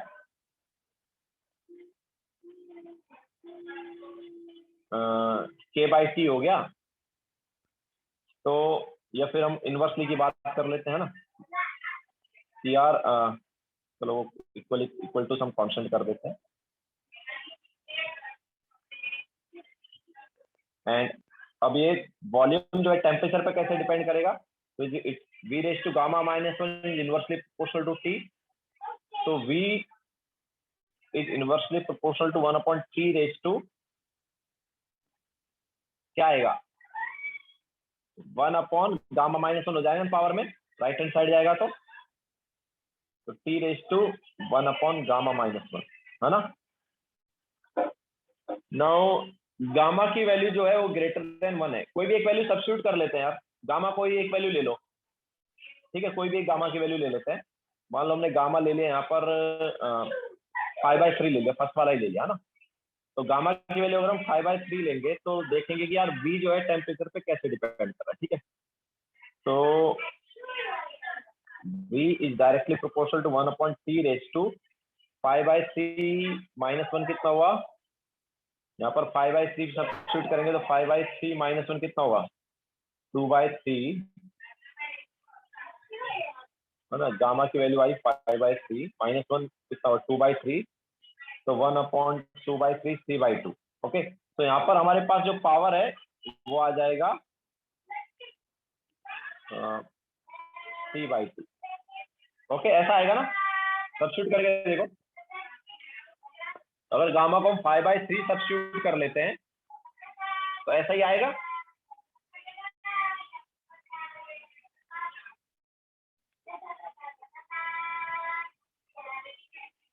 और गामा इक्वल टू 5/3 यही आएगा ना। तो वॉल्यूम टेम्परेचर पे कैसे डिपेंड किया, इनवर्सली हुआ ना, क्योंकि पावर में जो टी की पावर है जो है देखो नीचे क्या है, ग्रेटर देन 1 है ना, इनवर्सली में गया ना। जैसे टेम्परेचर बढ़ाएंगे ऑब्वियसली v की वैल्यू क्या होगी, डिक्रीज होगी। तो इनवर्सली है तो अपने पास ग्राफ जो है डिक्रीजिंग वाला आएगा, मतलब इस टाइप का कुछ आ जाएगा, ठीक है। तो ये हमारे पास होगा आइडिया, क्योंकि टेम्परेचर बढ़ाने पर वॉल्यूम यहाँ पर क्या है, डिक्रीज होने वाला है।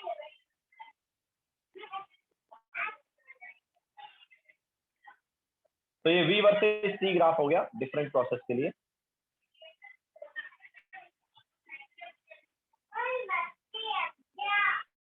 अर्थिल हमने कंपेयर किया अलग अलग, मतलब ग्राफ का शेप बताया जाए, वो तो डिपेंड कर सकता है कि सेम पॉइंट से भी स्टार्ट हो सकता है, अलग से भी, वो स्टेट पे डिपेंड करेगा। लास्ट टाइम हमने जब कंपेयर किया था तो हम एक्चुअली क्या है, हमें आइसोथर्मल और एडियाबैटिक का कंपेयर करना था, दैट्स व्हाई हमने सेम पॉइंट से स्टार्ट किया था।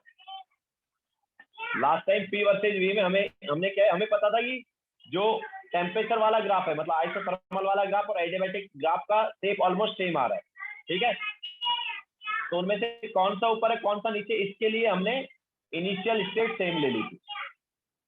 बट यहाँ पर ऐसा कोई ग्राफ का शेप है नहीं, है ना, इसलिए हमने क्या किया है, सबको अलग अलग बता दिया कि कैसे कैसे वो शेप में रहेंगे।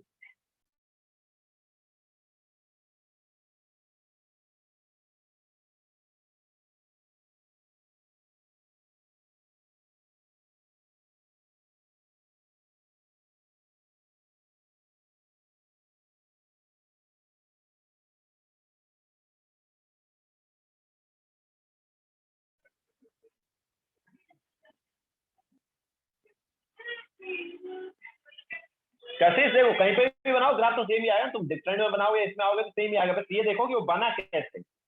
ओके, डिक्रीजिंग ग्राफ आएगा, चाहे मैं इसको सेपरेट बना के देखिए एक ही ग्राफ में बना लो, डिक्रीजिंग ग्राफ है, वो कैसे पता चलेगा, वो इससे पता चलेगा। मेन ये इक्वेशन है जो हमारे पास एंड में आई। तुम्हें वॉल्यूम और टेम्परेचर का रिलेशन देखना है कि वॉल्यूम जो है टेम्परेचर के साथ कैसे चेंज हो रहा है। तो वॉल्यूम टेम्परेचर के साथ कैसे चेंज होगा, तो TV raise to gamma minus one is constant, तो यहाँ से v raise to gamma minus one हम क्या बोल सकते हैं, it is inversely proportional to t। तो ये raise to gamma minus one को हम राइट हैंड साइड लेके गए तो ये क्या आ गया, 1 अपॉन पावर में आ जाएगा। नाउ अब एक्चुअली वॉल्यूम टेम्परेचर पे कैसे डिपेंड कर रहा है इसको और क्लियर करने के लिए हमने क्या किया, गामा की वैल्यू सब्स्टिट्यूट कर दी। तो गामा हमें पता है ग्रेटर देन 1 होता है, एक वैल्यू ले ली हमने 5/3 जो कि मोनो एटॉमिक का।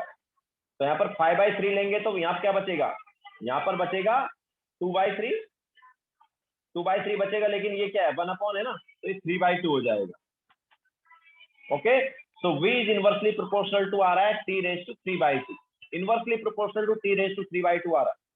इसका मतलब क्या है कि टेम्परेचर बढ़ाएंगे तो वॉल्यूम कम होगा। ठीक है, तो उसके हिसाब से हमने ग्राफ बना लिया। इंपॉर्टेंट ये वाला है,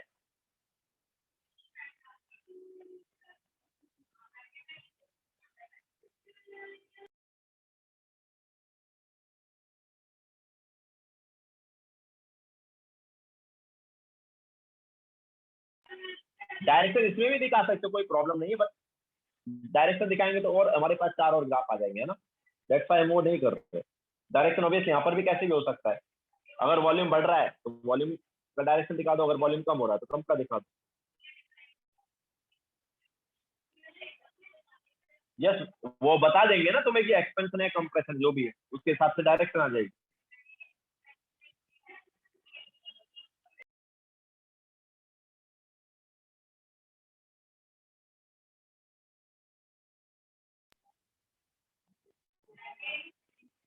बोलो सर अगर हम गामा को 4/3 ले रहे हैं तो फिर 1/3 भी आएगा ना टी का?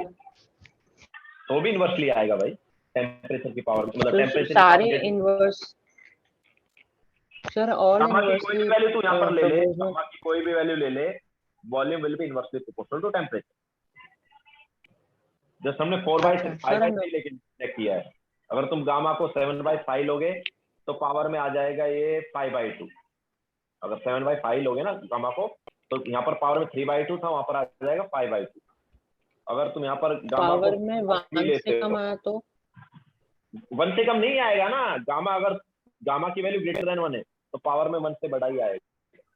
लेके देख लेना, कोई भी वैल्यू लेके देख ले, आ रहा है तो मुझे 4/3 बता। लिया ना मैंने, हाँ तो क्या आया पावर में बता। 1/3। क्या बात कर रहा है यार, क्या बात एक कर रहा है। मिनट, एक सेकंड।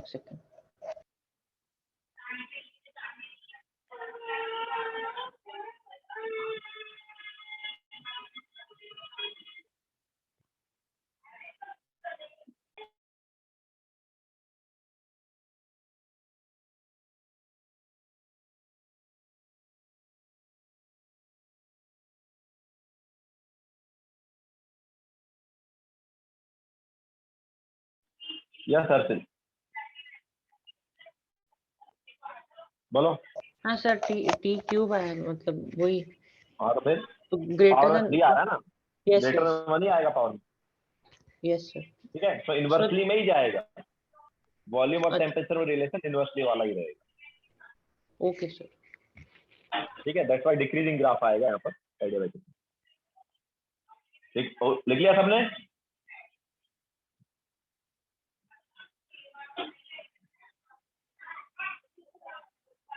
हो गया सबका।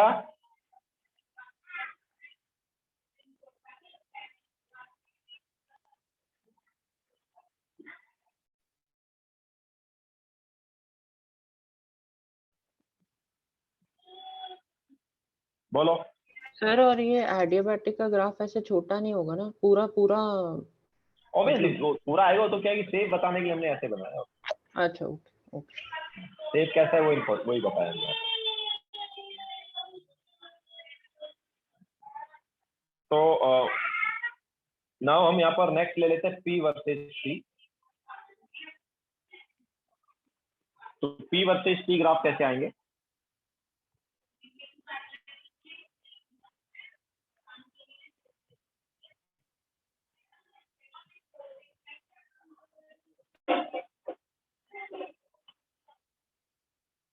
तो अगर आइसोबारिक प्रोसेस है तो, आइसोबारिक है तो कांस्टेंट प्रेशर रहता है ना, तो ऐसा आएगा, है ना। आइसोबारिक में क्या रहता है, कांस्टेंट प्रेशर। तो वैसे इस टाइप का आ गया।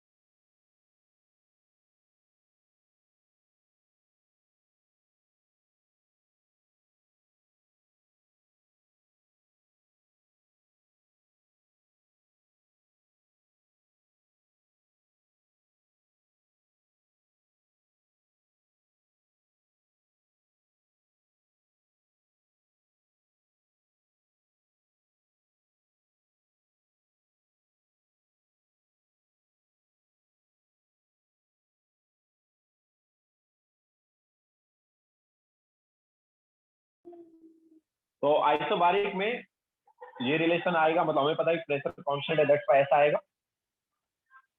आइसोथर्मल में टेम्परेचर कांस्टेंट है तो ऐसा आ जाएगा हम। इसके अलावा आइसोकोरिक में क्या होता है? आइसोकोरिक में क्या होता है? वॉल्यूम कांस्टेंट है ना, अगर वॉल्यूम कांस्टेंट है तो pressure is directly proportional to temperature. Pressure law या गेलो सेट लो, है ना, तो क्या आएगा, इस टाइप से स्ट्रेट लाइन आ जाएगा। Now what about adiabatic? तो एडियाबैटिक के लिए जैसे लास्ट टाइम हमने किया सेम वही चीज करेंगे फिर से। तो एडियाबैटिक के लिए क्या रिलेशन था? तो फॉर एडियाबैटिक प्रेशर और टेम्परेचर का रिलेशन देखना है, ठीक है। तो P raise to 1 minus gamma T raise to gamma, यही था ना? P raise to 1 minus gamma into T raise to gamma is constant, यही होता है ना?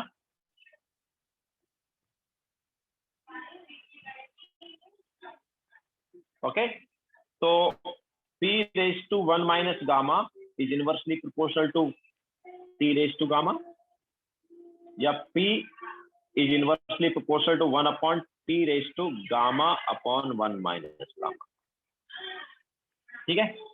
तो अब हम यहाँ पर क्या करते हैं, गामा का कोई एक वैल्यू सब्स्टिट्यूट कर लेते हैं।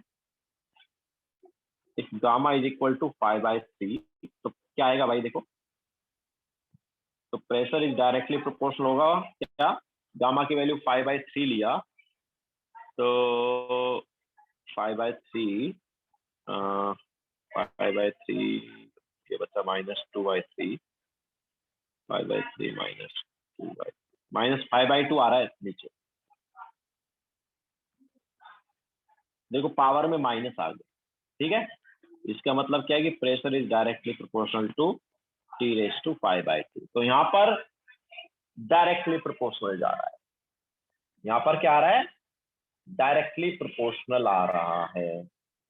ओके, प्रेशर जो है वो टेम्परेचर के क्या होगा, डायरेक्टली प्रोपोर्शनल होगा, दैट्स यहाँ पर इंक्रीजिंग वाला ग्राफ होगा, यहाँ पर डिक्रीजिंग वाला ग्राफ नहीं होगा, यहाँ पर क्या होगा, इंक्रीजिंग वाला होगा।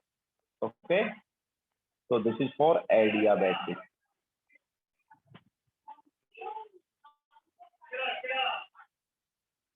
तो यहाँ पर प्रेशर डायरेक्टली प्रोपोर्शनल आएगा टेम्परेचर के, दैट्स व्हाई इंक्रीजिंग का। तो P वर्सेज V डिक्रीजिंग था, V वर्सेज T भी डिक्रीजिंग था एडियाबैटिक के लिए, है ना। एडियाबैटिक के लिए प्रेशर वर्सेज वॉल्यूम भी डिक्रीजिंग होता है, वॉल्यूम वर्सेज टेम्परेचर भी डिक्रीजिंग होता है, लेकिन प्रेशर वर्सेज टेम्परेचर जो है वो इंक्रीजिंग वाला रहता है। ओके, तो ये हमारे पास 3 टाइप के ग्राफ हमने बनाए हैं, P versus V, V versus T and P versus T, ठीक है। लिखो फिर आगे चलते हैं।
स्ट्रेट लाइन में नहीं है ना यार, वो आइसोकोरिक का आइडियाबैटिक का स्ट्रेट लाइन थोड़ी हो, तो कर्व टाइप से है, इंक्रीजिंग है ना, p रेज टू t मतलब p proportional to t raise to 5/2, तो that is not straight line ना। बोलो। सर कर्व आएगा तो कौन सा टाइप का कर्व आएगा? हाइपरबोला, लाइक क्या ड्रॉ क्या करेंगे? देख लेना, मतलब तू टेम्परेचर की वैल्यू बढ़ाएगा तो प्रेशर ज्यादा बढ़ेगा ना, तो एक तरह से वो पैराबोला टाइप का आएगा। हाँ यस सर, बिकॉज अलग अलग के लिए, लाइक अलग गामा के लिए अलग कर्व आएगा ना। ऑब्वियसली बिल्कुल, दैट्स व्हाई हमने एक फिक्स कुछ किया नहीं। हाँ, बट सभी केसेस में क्या है कि शेप ऑलमोस्ट ऐसी होगी, क्यों? क्योंकि ये जो पावर है ना, ये वाली पावर, ये ग्रेटर देन 1 रहेगी। तो ग्रेटर देन 1 रहेगी, इसका मतलब क्या है कि टेम्परेचर बढ़ाने पर प्रेशर ज्यादा बढ़ेगा, समझा रहा है? तो टेम्परेचर Yes. नहीं बढ़ेगा, जितना ज्यादा प्रेशर बढ़ जाएगा, तो ऑलमोस्ट पैराबोला जैसा रहेगा। ओके, और प्रीवियस पैराबोला का में भी हाइपरबोला आ रहा था, तो सबका हाइपरबोला ही होगा, बस ऊपर नीचे होगा थोड़ा सा। हाँ हाँ बिल्कुल, तो उसका लाइक स्लोप वगैरह चेंज हो सकता है, ग्राफ का बस ये है तो ये वाला, ग्राफ का जो पॉइंट। हाँ ये this is a curve, like जैसे क्वाड्रेटिक इक्वेशन का होता है। यस बिल्कुल कर्व है, बट वो कर्व का जो शेप है वो पैराबोला जैसा है, ऐसा बोल सकते हैं। अच्छा ओके सर। बोलो। जब डायरेक्टली प्रोपोर्शनल होता है तो अपन कर्व रखेगा ना, तो क्या बोल सेकेंडरी रहे हो? अगर डायरेक्टली प्रोपोर्शनल होता है हाँ, कर्व वाला तो ड्रॉ स्ट्रेट करते लाइन हैं। आता है, एकदम डायरेक्टली प्रोपोर्शनल तो स्ट्रेट लाइन। तो लेकिन आगे पावर कोई अगर होता क्या होता अगर स्क्वायर के या किसी पावर के डायरेक्टली प्रोपोर्शनल तो कर्व आता है। तो सर अगर मतलब दोनों जो क्या? पावर सेम हुआ तो स्ट्रेट तुम्हारी आवाज नहीं आ रही है, डायरेक्टली तुम्हारी आवाज नहीं आ रही है। रेज टू यहाँ पर जो प्रेशर है वो t रेज टू 5/2 है, तो पावर में देखो ऐसा है कि अगर ये पावर में 1 होता तो स्ट्रेट लाइन आता, लेकिन पावर में अगर ग्रेटर देन 1 कोई नंबर है तो वो कर्व आता है, इंक्रीजिंग कर। दोनों का पावर सेम हो तो स्ट्रेट लाइन होगा ना, अगर पावर डिफरेंट हो तो वो आएगा। यहाँ पर क्या है, यहाँ पर पावर 1 है, pressure is directly proportional to t raise to 1, तो दिस इज स्ट्रेट लाइन। यहाँ पर क्या पावर जो है वो 5/2 दैट इज ग्रेटर देन 1, तो तो मतलब कर्व आएगा। पावर 5/2 होता तो स्ट्रेट लाइन होता ना। तो दोनों में नहीं होगा ना भाई, दोनों बहुत साथ सेम ही ग्राफ आता ना, बट दोनों में नहीं है ना। अरे नहीं, मैं बोल रहा हूँ कि दोनों का पावर हाँ, तू बोल रहा है, तू सही बोल रहा है, अगर दोनों का 5/2 होता तो सेम ग्राफ आता। ओके स्टैंड ही होगा ना हमेशा वो, अगर 1 सेम हाँ पावर। हाँ बराबर है, बराबर।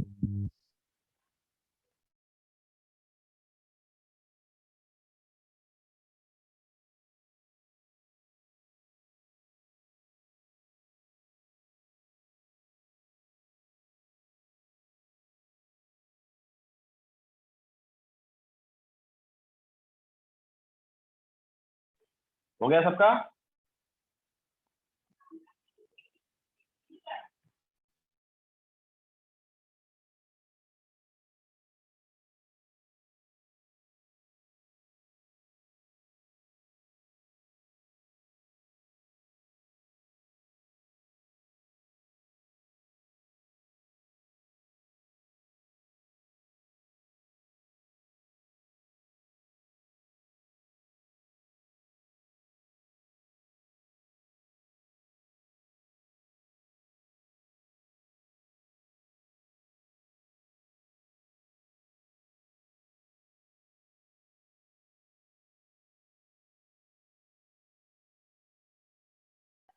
इनडायरेक्टली नहीं, इनवर्सली।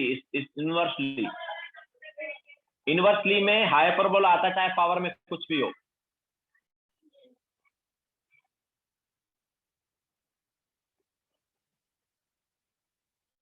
ठीक है, सो नाउ ऐसा करो, होमवर्क नोट कर लो, आज के लिए बस इतना ही।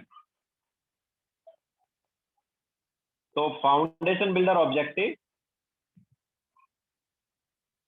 क्वेश्चन नंबर 1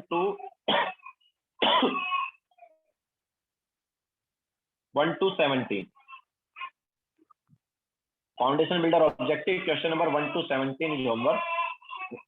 क्वेश्चंस काफी टफ टाइप से हैं, तो ट्राई करना सॉल्व करने का। इसके अलावा मैं सब्जेक्टिव भी दे देता हूँ, पहले सब्जेक्टिव ट्राई करना, ठीक है? सब्जेक्टिव फिर भी यहाँ पर इजी क्वेश्चन तुम्हें मिलेगा। Question number 1 to 8 question number 1 to 8 of subjective try करो, ये फिर भी इजी रहेंगे। पहले सब्जेक्टिव ट्राई करना है, देन उसके बाद ऑब्जेक्टिव करना, ठीक है। ऑब्जेक्टिव थोड़े टफ है यहाँ पर, कुछ क्वेश्चन ऑब्जेक्टिव में, उससे इजी सब्जेक्टिव हो जाए। ओके, तो आज का होमवर्क रहेगा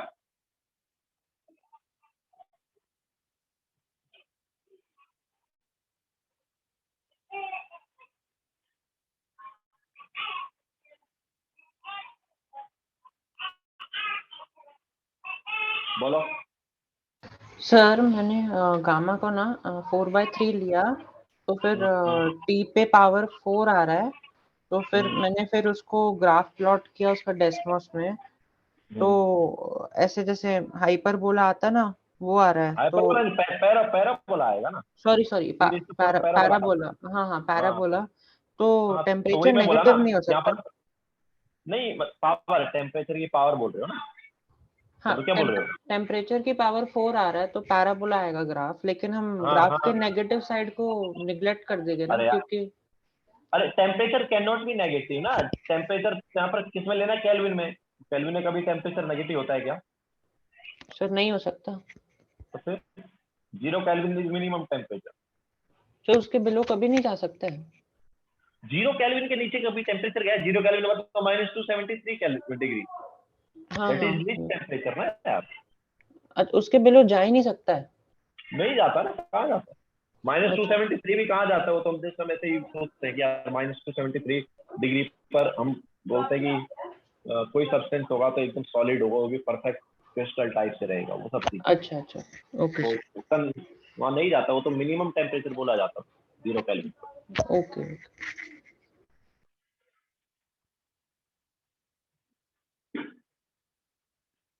सो लेक्चर यहीं पे एंड करते हैं। यस अर्पिल, बाय, टेक केयर।